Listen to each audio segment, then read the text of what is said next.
38 pounds in the black corner. From St. Louis, Here comes Mr. Pro. Mr. Andre the Pro Giant. gonna get his licks in on the bruiser. Hulk Hogan. Number 1, the greatest WWE champion of all time, and in many ways, the man who made the title what it is today, Bruno Sammartino. his opponent weighing 236 pounds in the white corner. From Van Nuys, California. Welcome in to the Retro Wrestling Rewind, episode number 60. As always, I am one half of the greatest uncrowned podcast tag team champions of the world. I am David Fine, alongside the true Long Island Ice Z, Alex G. This week on episode 60, we are talking WrestleFest 1988. It was July 31st of 1988, Milwaukee County Stadium, Milwaukee, Wisconsin. Attendance of 25,866. When you sent me this VHS on digital, I was like, there's something missing, but kind of want to tell the listeners what they are missing, to kind of start out this great episode of the program. Now, WrestleFest 88 was not a pay-per-view, although I guess this would be considered a pay-per-view quality show. I don't think it is, but that's neither here or there. Now, this was a Coliseum home video release, so they edited the fuck out of this show and took out 3 matches. So the matches that they took out from this tape were Boss Man versus Scott Casey. Surprisingly, they took out Randy Savage versus Ted DiBiase, and they put that on the Macho Madness fucking tape. They took out Kurt Hennig versus Terry Taylor, which is unseen because a lot of these other matches were shown on primetime. We saw the Hennig Terry Taylor match. That's on Kurt Hennig's DVD when that was released. And that was like one of the best matches of the night, and they cut it from the fucking VHS tape. Again, back in the day, VHS tapes were expensive, and they didn't really want to go over 3 hours, although this tape doesn't even go 2 hours. But again, tapes cost money, and they're going to, if they have other ideas for some of these matches, they're going to put them on something else. So again, the big main event of this show was Hulk Hogan in his return, although I don't necessarily think it was billed that way, but it was essentially his return back to the WWF after filming the great film, No Holds Barred. That was and speaking of that, we did cover that last week on Hulkamania 4. As you saw in the show notes, I don't know if you did because we know you can't read, but it was filmed in Atlanta, and that's kind of a black mark and a black spot on Atlanta. But thank God the greatest rock and roll band of all time, the Fabulous Freebirds, live in Atlanta, and they perform in Atlanta, so they kind of made it for that. But you were talking about it earlier, before the show, that superstar Billy Graham is terrible at commentating. I mean, he's a better wrestler, but terrible commentator. Like, you would think that he's such a great talker, right? He cuts these killer promos, and he's amazing all around. You think, hey, putting him on commentary would be a great idea. Unfortunately, as we saw at SummerSlam 88, he sucks at live commentary. But again, if you ever saw him on, any of the B shows that he did that was post-produced in the studio, if you ever saw him on Superstars, or because Jesse is not around at this point again, so that Billy Graham kind of replacing him, as they would often have guys replace him from time to time. He sounds much better post-produced. Obviously, this entire show was recorded in a studio, the commentary, that is. And you can tell because superstar Billy Graham is not overusing some of his catchphrases like he was using at SummerSlam. Yeah, I mean, when we were talking about it, we were like, we were talking about we're going to go over the show, and I watched it, and then I looked back at the official card of the event. I was like, they're missing 2 matches, but then on the VHS tape, that a lot of people watched, you started out with the Fabulous Rougeau brothers taking on the Killer Bees of B. Brian Blair, Jumpin' Jim Bronzell. I mean, it almost lasted 14 minutes. I mean, I'm a big Bees fan. I mean, are you a big Bees fan? Or you lean more to the Rougeaus, Jacques and Raymond? First of all, the Rougeaus are awesome right off the bat. They're fantastic heels. The Killer Bees were, this is kind of the end of their run here. They were really cool. Like in '86 and '87, they would do, the mass confusion gimmick, which is fantastic. Jim Brunzell might be the ugliest fucking wrestler on the face of the planet. Look at his face; it's gross. Looks like his neck threw up. But that Beef Brian Blair, he could go. I mean, other than getting into trouble with the Iron Sheik, but otherwise, I really like Brian Blair a lot, and he does a lot for Califala Alley and stuff like that. He's generally a nice dude. I've talked to him on Twitter once or twice before. Seems like a sweetheart of a guy. Does a lot of things for the old and retired wrestlers, so he has my respect. Yeah, man. I mean, the Killer Bees as heels. I mean, well, they're baby faces here. They would pseudo turn heel, but we gathered that wasn't really the Killer Bees, and that's the WWE's way of killing the bees. And they're being managed by Jimmy Hart's, and they have the great fucking song "All American Boys," which is fantastic. So much fucking heat, and we forget about the Russos. They weren't getting a positive crowd reaction when they first came in, and they used to cut these promos about like, "Hey, yeah, we're from Montreal, but I think people are confusing us with Dino Bravo. We're not friends with Dino Bravo. Please stop booing us." And then they just kept getting booed anyway. So they had to turn them fucking heel. Yeah, I mean, who would? I mean, at that time, who would want to be friends with Dino Bravo? Because he kind of met his maker. What year did Dino die? I think 91 or 92. He was murdered gangland style. This sounds like a terrible way to die. He was a mafia man, and apparently he was big in hijacking like cigarette trucks or whatever, allegedly. And he was murdered in his fucking on his lazy boy, in his fucking living room and shit. Oh, that's that. Oh, I don't know. I mean, every time I see him, I'm like, huh, yeah, he met his maker. But the next match we had, my favorite African American wrestler, Bad News Brown, of all time. Of all time, like better than St. Jones. Yes, he's better than Junk Food Dog. He's better than Coco Ware. I mean, Coco Beware. He's definitely better than. Don't be a dick. He's better than. Does B stand for bad? But he was taking on Bret Hitman Hart. I will not sit here and let you disparage the good name of Coco Beware. He is fucking fantastic. His fucking Bert Frankie is a better wrestler than him. Oh, you never saw him in Memphis then? Oh no, I saw him in Memphis. But I mean, we've had this debate. I mean, is there anybody that was worse in Memphis than in the WWF? Let's see. So worse in Memphis in the WWF, Ultimate Warrior, Shawn Michaels. Yeah. Don't forget that literally every wrestler that went on to the WWF got their start over in Memphis. So there's a lot of guys that Sid Vicious, Undertaker, Godfather, The Rock. Who? The Rock, Dwayne The Rock Johnson. Which sounds like a porno name, by the way, if you ever think about it. Yeah, I think that man's made a name for himself. Not at all. Big fan of NWA Power, by the way. The Rock is. Yeah, he is. And speaking of that, I mean, you catch the first 3 episodes of that fine program? I love that fucking show. Here's why I love that show. It's very consumable. It's an hour long. Everything makes sense. My man, Eddie Kingston, is my favorite promo. He's been one of my favorite wrestlers for a very long time. I feel he's someone who represents me as a Latino gentleman from New York. He is, very relatable to me. He's just like guys in my neighborhood. He talks and walks and acts like cousins that I have that are from Brooklyn or the Bronx or Queens. He's someone that's super relatable to me. And I love Homicide. I love Homicide for an extremely long time. The godfather of that New York indie boom, where we saw the Amazing Reds and the SATs and that kind of explosion that came out of New York in the early 2000s. He's very much in the mix and responsible for a lot of that. Yeah, I mean, I really love the way they're doing it. I mean, they're doing it like the graphics are old school. I mean, it's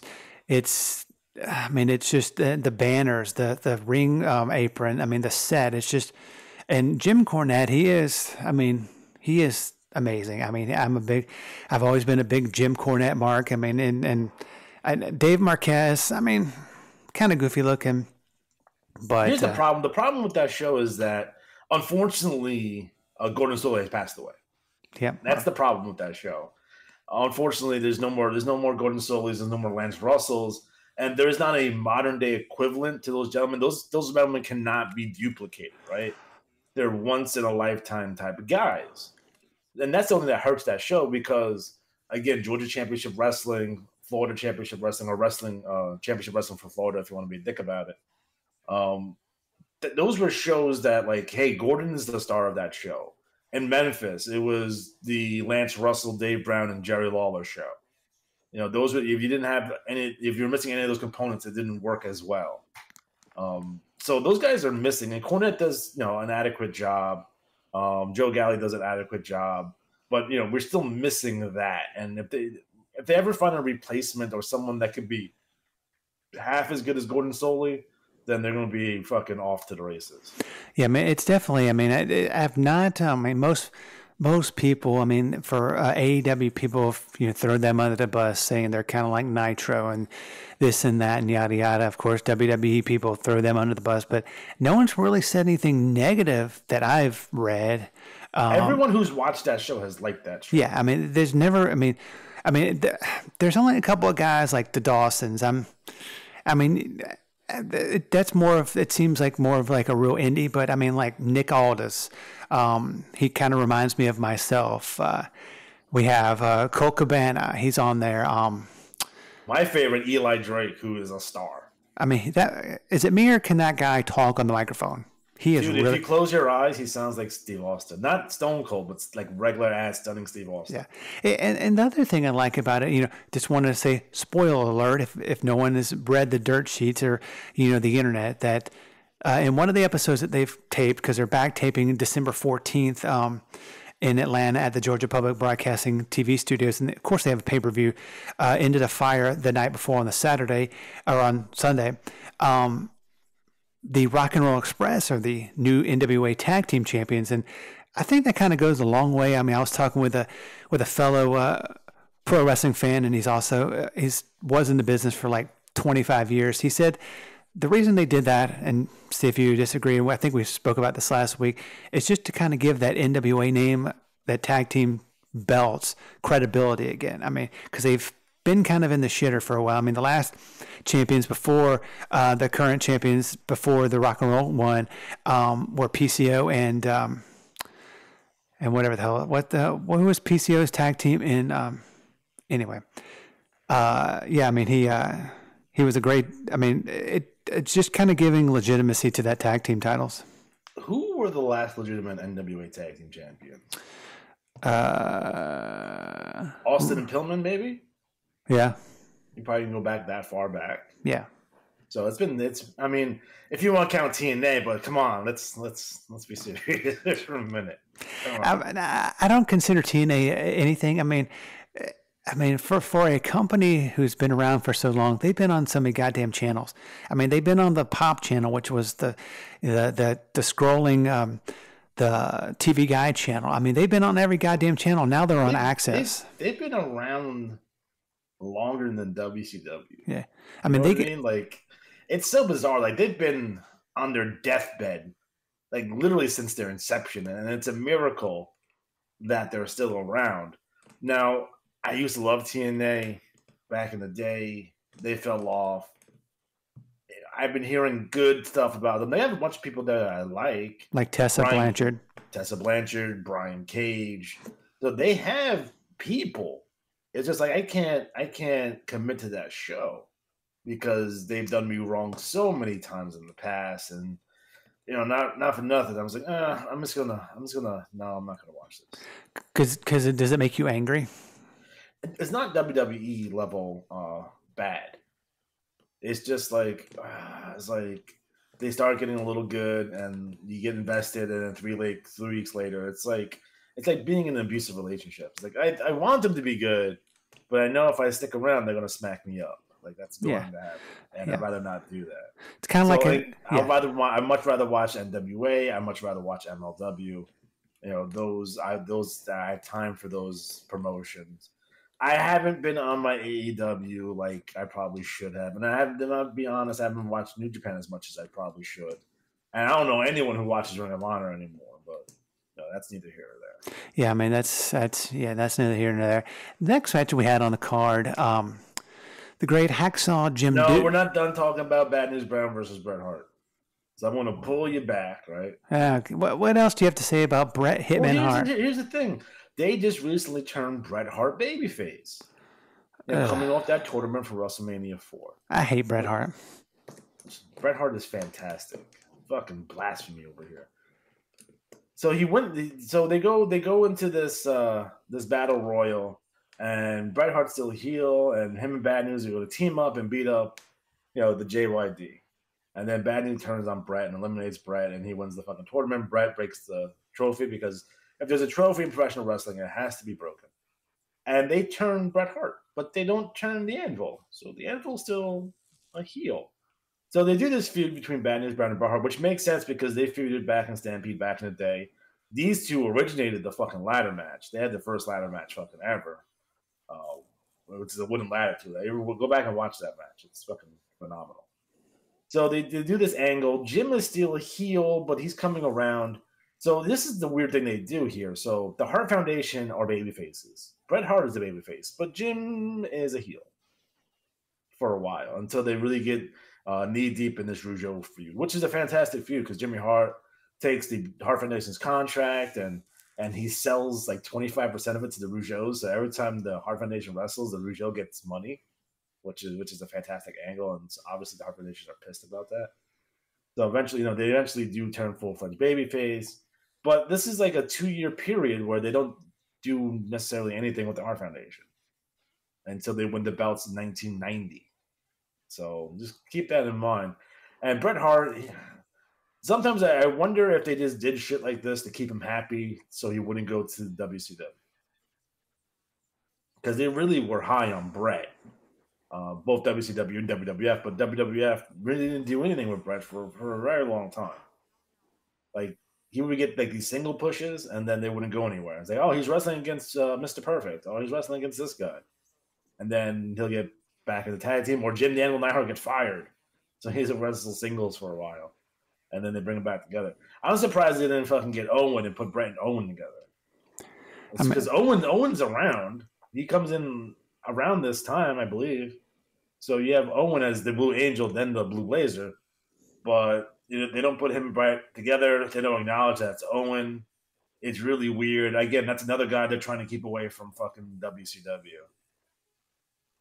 Yeah, I mean, the whole Blue Blazer gimmick. I mean, if they hadn't done that, it was really bad. Well, no, I mean, not that it was bad. It was just, I mean, if Owen Hart hadn't been the Blue Blazer, he would be dead today. I'm just saying. And he would be in the WWE Hall of Fame, and life would probably be better. But imagine the Owen matches that we missed out on, like him versus The Rock, or more importantly, him versus Kurt Angle. Oh my God, 5-star classics around the fucking horn. I mean, but imagine him as a champion. Yeah. As the world champion. And he would have got it because they were giving it at a certain point, they started giving it to everybody. Yeah. And he would have had his fucking run. I mean, and imagine him as like an agent or a producer or something, or somebody for the WWE or AEW or NWA. Yeah, I mean, it would have been great, but they would have had him as an authority figure. He was remarkably good on commentary as well, so I can see him being a commentator. I can see him being an agent. Like, when Owen passed away, we didn't lose just a great wrestler. We lost a great wrestling mind, a great personality. Someone who would have been in the business to this day. I know that he wanted to spend more time with his family, and his family was, he put his family first above everything. And he was a great father and a great guy. And he's like one of the few wrestlers that no one, for the exception of Steve Austin, said anything bad about. Oh, Steve Austin said bad shit about him? Steve is mad that Owen broke his neck on that pile driver. Yeah. And he said that Owen never really apologized. But Steve, didn't you break fucking Chono's neck doing the same fucking hold? I'm pretty sure you did. Because that spot that Austin broke, that's an Austin spot. I've seen him use it with Chono. I've seen him use it with fucking Ricky Steamboat. I've seen him use that spot 1,000 times. So you called that spot, buddy. You broke your own neck, my friend. Not to be a dick. Oh, have a great day. And now can we move on from the Bad News Brown Bret Hart match? Yeah, you're so hot to try to talk about this Jim Duggan versus Honky Tonk Man match. The Honky, he is the greatest Intercontinental Champion of all time. It's true. That fucking man is like 100 and he's still working the gimmick. He faced our buddy who we were next to at WrestleCon, Hacksaw Jim Duggan. It was for the Intercontinental title. It only went 438, and of course, Jim Duggan defeated Honky Tonk Man by disqualification. what were your thoughts? I mean, Jim Duggan, would have he been a good Intercontinental Champion? No. This is like some house show fucking bullshit. Like, obviously, you're not giving Duggan the belt. Obviously, Honky Tonk Man's not going to beat him, so you have to get out of this fucking thing. You know, he's feuding with Brutus the Barber Beefcake, which would eventually lead into the Ultimate Warrior winning the belt the following month at SummerSlam. So Honky's at the end of his title run here.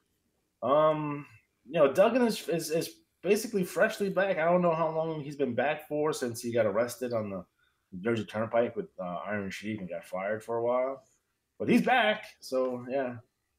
Well, Duggan go on to feud with Andre after this, which is obviously a step up from Honky Tonk Man. So he wasn't really feuding with Honky. This is just a match to have a match. Yeah, I mean, it was kind of a filler. I mean, it was no angle. I mean, it was Honky. Yeah. I mean, yeah, it wasn't. I mean, Honky. I mean, he was in the midst of his Intercontinental title reign, and he was just. I mean, I just think he was the greatest. I mean, the only other person that was probably better than him was Randy Macho Man Savage. I mean, he was, I think, a better Intercontinental champion, but I think Honky was probably the second best. I mean, they never really had like big title defenses for that belt, which is always weird. Like Savage would have defenses against like George Animal Steel and shit, right? Like he wouldn't have these like crazy good matches, or Savage would have like this Hogan, like the title versus title matches with Hogan, right? But like angle wise, other than the Steamboat one, which he eventually did drop the belt to Steamboat, you know, he wasn't necessarily in a lot of high profile angles other than the George Steele one as champion. And Honky is very similar in that way. Like, you know, Honky is working with Savage on top, fucking selling out everywhere. But other than his matches with Savage, he's not really doing anything, with that belt. But again, it's also a sign of the times because guys would feud for fucking ever, 6-8 months on feuds, and they would break them apart and bring them back together. So again, it's just standard fare from 1988 WWF, and you have to look at this show, especially anytime we do these older shows, we have to look at it through whatever year's lens. So if we're talking about 86, 88, 90, 91, 92, we have to look at it like it's 1992, not 2019, because then we have a different appreciation for it. Yeah, it is what it is. I mean, the next match that we saw was the Powers of Pain, Barbarian recently debuting Powers of Pain. Yeah, I'm more of a Powers of Pain in the NWA. They were taking on the Bolsheviks, Boris Zhukov, because they had Paul Jones with them, and Nikolai Volkov. Yeah, I mean, what were your thoughts on the Powers of Pain in the WWF? I thought it was weird that they brought him in as baby faces. Yeah, like, there's nothing about the Barbarian Warlord that screams babyface to me. No, I mean, if I saw them walking down the street, I would turn around because they were bad motherfuckers. Yeah. So I mean, obviously you want to get them in that feud with Demolition as soon as you can. And they did a kind of. I like the double turn they did. I know a lot of people don't like the double turn that they did, but I like the double turn at Survivor Series. I thought that was really cool. But yeah, you have the Bolsheviks here, Nikolai Volkov, who is way past his prime. Boris Zhukov, don't know what he's doing. This is pretty slick too. I did like the Bolsheviks with Slick. That was pretty neat. But this match is like there's no, like, you look at it on paper, like, there's no way this match is going to be good. And then you watch it, like, oh, yeah, it's not going to be good. Yeah, man. I think, like you say, things are better on paper than sometimes than they are. Like, I don't know why, like, the Baron, they bought Baron Ramvrashki as a fucking manager for them. And he's not necessarily, like, the greatest promo in the world. So no, he is not. I mean, what were your thoughts on, on the next match of the card? I mean, what, Lanny Poffo versus Jim Neidhart? Yeah. Again, Jim is working heel here. Lanny's a babyface. It goes 2 minutes. It's just a squash match, which, again, you'll get a lot of these during this era where you have these squash matches. So this is, Lanny is unfortunately enhancement talent at this point. But he's fucking awesome. You know what I mean? And unfortunately, he got put in this role of making other guys look good. But, he could have been a star on his own, as we would see in the future when he became the Genius. Yeah, I mean, it was, like you said, 2 minutes, 35-second match. I mean, in the next match that we saw actually on the old cassette tape was Jake Roberts, Rick Rude. Ravishing Rick Rude. I'm sorry. Ravishing Rick Rude taking on Jake the Snake Roberts. It was 15 minutes, 44 seconds, double count out. I hate double these count guys would outs. have fucking chemistry. But a double fucking count out? Oh yeah, I mean it's 1988 WWF. But you think these guys would have chemistry and their matches would be fucking amazing? I've never seen a good Jake Roberts versus Rick Rude match. Like they're all fucking shitty. I'm assuming there's some sort of house show match that's probably fantastic. But every time I see Jake Roberts versus Rick Rude, I'm like, this is gonna be long, and fucking Rude's gonna have him in a fucking chin lock for a fucking a half hour, and the match is gonna suck. Some guys just don't have chemistry together. I don't think Rick Rude, as an angle, they did, but not in the ring. Yeah, I mean, I wasn't a big Jake Roberts fan. I was more a Rick Rude fan. I did like Rick Rude better in Florida than in the WWF, but I mean, you know what we missed out on? Like Rude's run in NWA. Like, yeah, he was teaming with Manny, but like, how come he didn't feud with like fucking Dusty Rhodes or fucking Magnum TA or something? Yeah, they never gave him a single strap in NWA, did they? No, just a tag belt. Yeah, just a tag. I think it's because Flair didn't like him. Yeah, I mean, he was no Nature Boy Buddy Landell. At least he screw up, winning the title. But yeah, I mean, him and Manny as a tag team with number one Paul Jones, the world tag.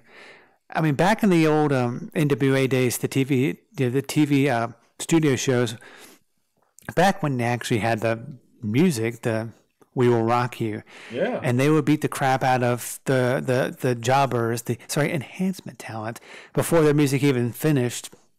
It was awesome, and the Road Warriors did that all the time. But now you watch it on the network, and they're beating some guys up to some generic music that they put because they don't own the copyrights. So. I don't know how much it would actually cost the WWE to get all that music, get licensed all that music. I'm sure they can come to like a deal. I don't think WWF wants to spend that type of money though. No, I mean, because they probably don't really care. But I mean, it doesn't matter most of the times, but there are some times where obviously like the themes are important.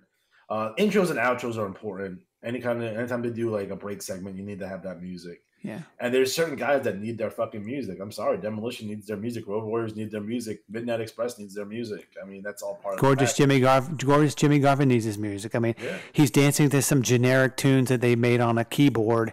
It just looks dumb. And like, I think the biggest place that you see it is in ECW. Yeah, because you have New Jack, who's literally his music would play throughout his entire match, and you have Sandman not coming out to enter the Sandman. Like that's a fucking problem. Yeah, man. It just kind of it takes away from the match. I mean, there's some matches it doesn't really matter if it's Joe Smith coming out to his music and whatever. But if it's like you said, New Jack wrestles the whole match with his music, that's gonna be really fun to try to take out that music and put some other crap that doesn't make it look like shit. But good luck to that. But just saying. So I wouldn't want to make New Jack mad, but no.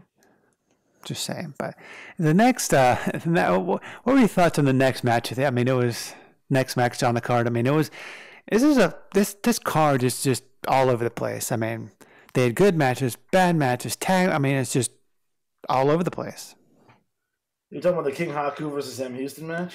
Your favorite wrestler? Sam Houston. Well, he's in prison right now, I hope. Because I've said a lot of bad things, disparaging remarks against Sam Houston, and I don't want to be shocked. Yeah, no. Sam Houston is my favorite wrestler of all time. No, he's fucking awful. Do you like him or Kendall Windham?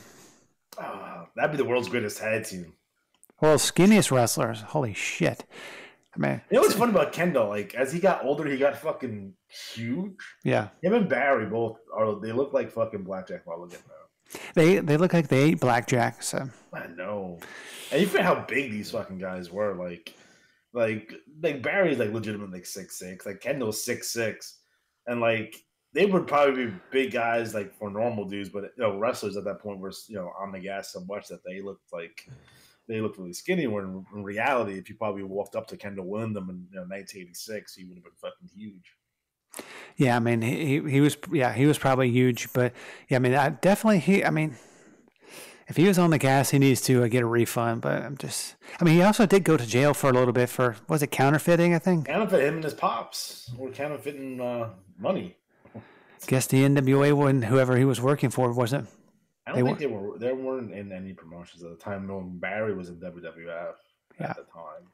Was that when Barry was the what was he the what was that gimmick they brought him in for? The Widowmaker. He's gonna be Hogan's next opponent, and then he ended up leaving because like, I don't want to embarrass the company, so I'm just gonna fucking leave. All right. He didn't want to embarrass the company. Yeah. Hey, man, what can I say? But King Haku, I mean, I like King Haku. I'm not gonna say anything disparaging about him because King. Like I like the whole because it's almost so ridiculous. Like if Haku is the king, right? It's almost ridiculous, and it's fun. He just recently got crowned right before the show, and he's fucking awesome. He was having good matches. He had good matches. He had great chemistry with Hogan. I'm surprised they didn't do more matches with him and Hogan. But I like Haku and his pseudo fucking martial arts, and he's with Heenan, and he looked like such a prick like on the fucking throne. Eventually, he ended up losing that to good old Hacksaw, but. I did like King Haku. It was good stuff. Yeah, I mean, he was good. Next match we had Bobby Heenan, the Ultimate Warrior, in a loser wears a weasel suit match. In my mind, I wonder what the Ultimate Warrior will look like in a weasel suit. It probably looks ridiculous. Probably. Bobby Heenan is wrestling quite a bit in 1988 going into 1989. Like he has a match at WrestleMania 4, he has a match at WrestleMania 5, and he's having matches around the horn with the Ultimate Warrior. Like who did Bobby piss off to get that assignment? Jesus Christ. Now what I'm wondering, because I don't know about this on television, is that why is Warrior feuding with Heenan here? I wonder if it's an offshoot of the Hercules feud that was going on a couple months prior. I wonder how that works. Because it seems on paper it just seems very random. Yeah, I mean. Because he would obviously Bobby would have issues with him, with Rude, moving forward. He had issues with them in the past with Hercules. So I'm wondering why they chose to put Ultimate Warrior in the ring with Bobby Heenan in this match. I wonder if the Weasel suit match is Bobby's gimmick. He owned the suit. He did it in the AWA with Greg Gagne. So this is not something that he hasn't done before. And I'm probably wondering, he probably would have preferred doing this with Hogan around the loop. He probably would have made more money. And that'd probably be better matches, but he gets a short straw with the Ultimate Warrior. The Ultimate. I can't say anything bad about a man who's not alive anymore. But we talk shit about dead people all the time. What are you talking about? Okay, Ultimate Warrior was an asshole. Yeah, he was a terrible. I mean, he was just. If that guy was not on steroids, then I don't know what is. His wife seems like a nice lady. Yes. To put up with all that. Dana Warrior. She seems like a nice lady, so I'm not gonna say anything bad about Dana Warrior. She seems like. But the Ultimate Warrior, man. He's just a different cat. Yeah, I mean, he was no. What was the guy? In WCW, Renegade. Renegade. I mean, Renegade versus Ultimate Warrior. Your thoughts?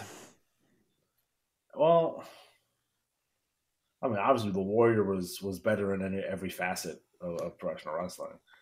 Warrior got over with a promo and a look. His ring work, some people really disparage his ring work. And if you watch with his matches with Savage, it's like, all right, he's not that bad. But then when you see hey, when we see Ultimate Warrior and Hercules, it was like he needed someone to carry him, unfortunately. And I liked Warrior, but I think what hurt Warrior was when he beat Hogan. Because as a Hogan fan, and as I was a big Hogan fan in 1990, him beating Hulk made me not like him anymore. You know what I mean? Yeah. So it didn't turn him heel, but in my eyes, it's like I'm not really into this guy anymore. And then just they do in the WWF a lot of times when they take someone who's hot and or pseudo edgy. When they put him in that top spot, when they give him the belt, they fucking start changing his character. They've done it 1,000 times. Some notable examples, if you like some, is Shawn Michaels. Shawn Michaels in 1995 was cool. He had this beard going. He was, a little edgy. And then they win the belt and they do the whole boyhood dream nonsense. They shave him and he looks ridiculous. All right? Diesel, the same thing. Diesel got over being this big fucking badass, fucking chucking people out in the Royal Rumble, and they give him the belt, and he's fucking, singing fucking Christmas carols with fucking Santa Claus and shit. Like, what the fuck? Other examples, John Cena. When John Cena won that belt, like, he was this fucking edgy rapper guy who would use all these fucking sexual innuendos in his raps, and he was really fucking over. And eventually they made him into like this pseudo Marine chain gang dude that was awful. And most recently did it to Roman Reigns. It's like they took everything we liked about Roman Reigns right prior, because he was over before he got the top spot, and people really liked him. And as soon as he got the top spot, it was also bad timing too, because the belt needed to go on Daniel Bryan, and the people regurgitated that. But this classic WWF just fucking up the Ultimate Warrior. They changed his paint. They changed his gear. He's doing the Amanda Ultimate Warrior stuff. He's fucking in fucking Phil Collins music videos. Like, they took everything cool about this guy that people would like, and they fucking changed it. Yeah, I mean, the Warrior. He's a Warrior. I mean, we had the next match, which was a tag team match. It was for the WWF tag team titles. Demolition, Axe Smash with Mr. Fuji. Master Fuji taking on the British Bulldogs, Davey Boy Smith, and the Dynamite Kid. It was 7 minutes, 8 seconds. I mean, on paper, this match has been phenomenal. Everything on paper should be good. Like this, like either Demolition versus the British Bulldogs, amazing.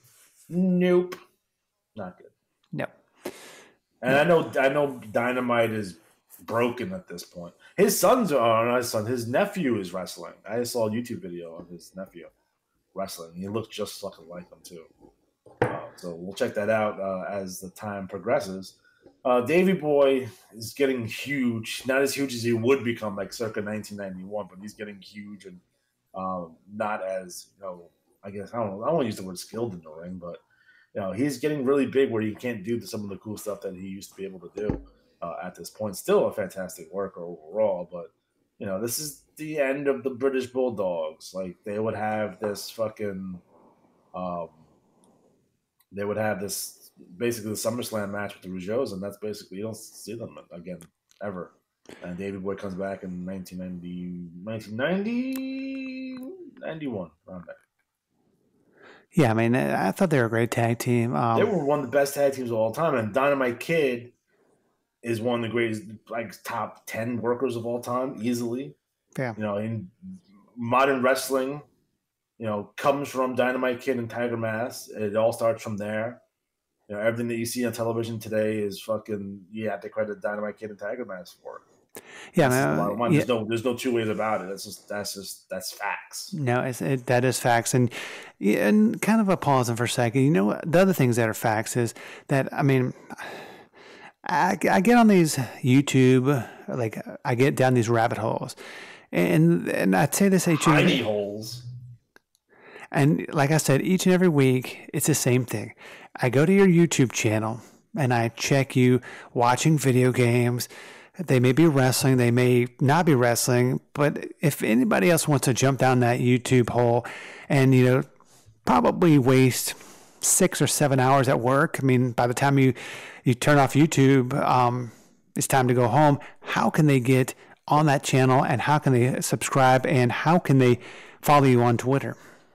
What you want to do, you type in retro wrestling games and the old search bar on YouTube. Once you do that, make sure that you subscribe, hit the notification bell, watch a video, like it, and leave a comment. We greatly appreciate it. We have over 350 videos currently up on YouTube. I upload about 3 videos a week right now. I'll probably slow down as we get to the holiday season and probably ramp back up during the early part of 2020. We're reviewing WCW Mayhem. I have all the video shot for that already. I just got to voice it over. We also have King of Colosseum Red, which is a really dope game, Japanese exclusive. It's a Japanese game that was created by the makers of Fire Pro Wrestling. So we're going to take a look at that. I want to do Backstage Assault coming up shortly. And that's going to be a fun video to do. In addition to that, I have this is Star Wars. Star Wars is coming out. The final trailer just dropped pretty recently. So we're doing Battlefront 2 playthrough. Also doing Bounty Hunter playthrough since I just got that game from limited run games. So I do have a PS4 physical copy of that game, which is not to spoil it, but it's an alright game. I think it was overhyped a little bit, but we talk everything under the sun. Professional wrestling again is the main focus. We also hit a lot of pop culture stuff. We'll talk about MCU, Star Wars, everything under the sun. I have a video talking about my love of Rocky movies, for Christ's sake. So it's the greatest film franchise of all time, by the way. Nah. What? Get the fuck out of here! Don't stop. Meh. I wear only Rocky inspired shorts. And that was a life choice on my part. So I have shorts that are like Rocky shorts and Apollo Creed shorts, and I wear them all the time. I mean, I could see you that. I mean, I think when you were in New York, you wore those. It was kind of weird, but I didn't wear shorts. It was fucking April. It was cold as fuck. I mean, yeah, I mean, but I wasn't talking about outside. But anyway, moving on. The next match. I am not a fan of these two next wrestlers. Oh, Dino Bravo and Ken Patera? No, I mean, come on. I mean, what is this, a fucking house show? I mean, it's basically a glorified house show if you had these two jabronis on there. I love Ken Patera circa 1980, 81, 82, 83. Basically before he went to jail. Like, Ken Patera was fucking fantastic. I mean, I love Dino. People could say they love Dino Bravo before he was shot dead gangland style, but come on. Dino was pretty good, too. Like, watch him in Montreal. Like, yes, these guys, especially Dino, like, super, super on the gas. Ken, not so much, but at this point, because he's smaller than he was historically, Ken Patera, 100% a better heel than a babyface. There's no way Ken Patera should ever be a babyface in any promotion, ever. That is the bottom line. Dino Bravo gets the win here with the fucking side suplex, which I thought was a dope finisher. Again, 3 minutes, 28 seconds. It's not fucking... I wouldn't consider it the worst thing in the world. I've seen worse matches, but, it's your prototypical Dino Bravo match. I mean, Dino is still, viable in 1988. When we get to 1990 and his feud with the Ultimate Warrior, not so much. But eventually he just becomes Earthquake's hype man. Yeah, I don't know if it should have been this far down in the card, but I mean, it is what it is. Well, I think it's breaking up the Savage DiBiase match, which we'll talk about now. Yeah. Since it's not on this actual tape, it's on the Macho Madness tape, which I have not seen. So which is on WWE Network. I went and double checked that. It's on there, so check that out. That Macho Madness tape has like fucking 12 fucking Randy Savage, Ted DiBiase matches on it. Unfortunately for this particular match, it's not their best match, although it's decent. Love to see Liz, because Liz was all the way alive for sure. You have DiBiase and Virgil, and then the whole thing where Virgil's going to attack DiBiase to attack Savage and blah blah blah. Again, this is coming off their feud for the belt, going into SummerSlam. Mega Bucks versus Mega Powers. It's a championship match. Savage, gets the win here, and which is good to see. Weird that they don't have their world champion on this tape, but that's Titan for you. They do weird stuff from time to time. Yeah, I mean, overall, for people who didn't see it, you thought it was an okay match, but not their best. It's not their best match. I mean, they would have better matches, obviously. Again, if you go back and watch this match, actually on the Macho Madness tape, you see better matches with Savage and DiBiase. Again, what are you gonna do at this point? It's definitely the best match on the show. That's for sure. I mean, obviously, we didn't see the Hennig versus Terry Taylor, which, from all accounts, is a phenomenal match. And that's on the Kurt Hennig Mr. Perfect DVD if you guys want to peep that match. And not for nothing, the Big Boss Man Scott Casey, Bruce Beefcake versus Hercules, they're on episodes of Prime Time. So all the matches for the show exist, they're just not all on this particular tape. Yeah, and the main event of what you saw, Hulk Hogan, Andre the Giant, in a cage. Again, this is billed as Hogan's return, although I don't think they got that across very well. They tried it again too at SummerSlam as Hogan's big return as well, which again didn't come across relatively well. Because Hogan has been gone for a little bit. He's filming a No Holds Barred. I'll go again. The state of WWF television, especially in 1988, guys would be gone for 6, 8, 12 weeks, and you wouldn't hardly know that they're missing because the way they shot TV. Yeah. When they do 4 TV shows at a shot, you're not going to notice. The only way you notice guys were gone if you go look through house show results. Because they, they would have promos in the can. So, they would just air a promo. You know what I mean? And they have old matches that they could put on the show that you wouldn't even know the difference because of the way they shot TV, because everything looked exactly the fucking same. So guys would be hurt or on the shelf or in rehab in Jake Snake's case, and you would hardly know they were gone, which is interesting, which is a cool way to do it. Yeah, I mean they would be there one week and they'd be there the next week, but they would be in rehab, which is, I mean, I guess is good for their character and for for their fans who follow. Hogan was still visible. Andre, I don't know when he shot Princess Bride. I think that was a little bit later, 87 maybe. So probably right before this. And poor Andre would go on to feud with Hacksaw and then feud with Ultimate Warrior later on in 89 where he got squashed a bunch of times. Poor Andre. But the steel cage match, I mean, the match itself, it's Hogan and Andre in the cage. I mean, it's not going to be a 5-star classic by any stretch of the imagination. It drew this house, though. Although it says attendance was 25. I believe it was 35. Again, guys, don't forget, this was a paid show for the Milwaukee fair that they're having at the time. So, again, this is the highest attendance post WrestleMania 3, at this point. Again, very reminiscent to the big event, which was also another paid show, though that one had a bigger attendance. But it's cool to see. I always thought the WWF did a good job shooting their baseball stadiums, where you would see like World Class or even Crockett, how they would shoot the stadiums and they would seem to be half full, although they would have like a bunch of people in there. So they have this baseball stadium that could hold 70,000 people or whatever, and they would have 30,000 people in it, and it would still look 3/4 empty, just because of the way they shot it. Although it's a fucking ton of fucking people, right? Like, it's bigger than any of the buildings they would have ran if it was an arena. Yeah. The WWF, with the production value, you couldn't tell that the stadium was fucking 3/4 full. You know what I mean? Yeah. Or half full. Yeah, I mean, so they always did a good job with that. I mean, they always did. I mean, and overall, I mean, what would you give this show, WrestleFest 1988? If you're interested in seeing what wrestling was in the summer of 1988, if you want a time capsule of it, this is a good time capsule show. Again, you're not going to watch the show to see fucking fantastic work rate matches and killer promos. There was actually no interviews on the show. So don't go into it with that mindset. Just go like, hey, this is what WWF was in July of 1988. Check it out. From a historical perspective, if you want to see another Hogan Andre matches on there, if you want to see a Ted DiBiase Savage match is on there, if you want to see the Weasel Suit match, which is an interesting match to watch, you want to see a pre-Mr. Perfect Kurt Hennig in the WWF and a pre-Red Rooster Terry Taylor. That's always interesting to see.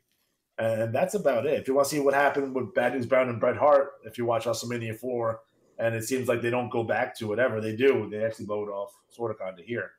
So that's it's a good time capsule in between C-level pay-per-view that was only distributed on home video. Yeah, I mean, I thought it was good. I mean, like you said, if you're looking for 5-star matches, you're not gonna get it here. But no, you're not. I mean, speaking of 5-star events, our next show that we're going to be covering next week on the program, Capital Combat 1990. The return of motherfucking RoboCop. Yes, this is another Alex G pick. You can tell if my picks when it's ridiculous. I mean, well, what? I mean, I gave you this pick. What was your reasoning? Give a good reason why you picked Capital Combat 90, the return of fucking RoboCop. Here's the thing. Fucking RoboCop was fucking awesome. I love the first RoboCop. I actually liked the second RoboCop movie too. The TV show and third movie not so much. So I'm a big RoboCop fan in 1990, and to see that he's coming to WCW to hang out with Sting, it was fucking dope. Again, I believe this was the pay-per-view that Sting was going to win the world title, although he got hurt. So they had to do this fucking bullshit turn with Luger and give Luger a shot, which ruined the entire booking of 1990 WCW. So we'll talk about all that kind of stuff.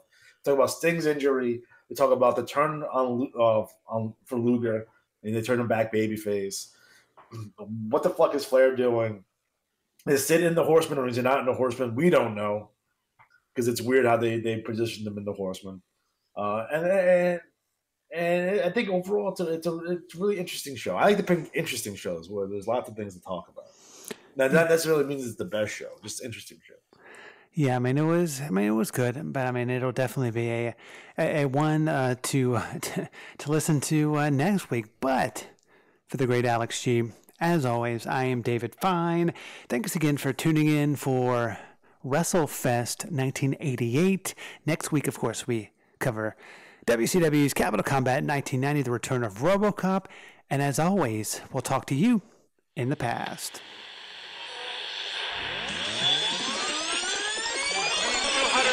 238 pounds in the black corner from St. Louis, Here comes Mr. Crow. Andre the Giant. Gonna get his what's in on the bruiser. Hulk Hogan. Number 1, the greatest WWE champion of all time, and in many ways, the man who made the title what it is today, Bruno Sammartino. His opponent weighing 236 pounds in the white corner from Van Nuys, California.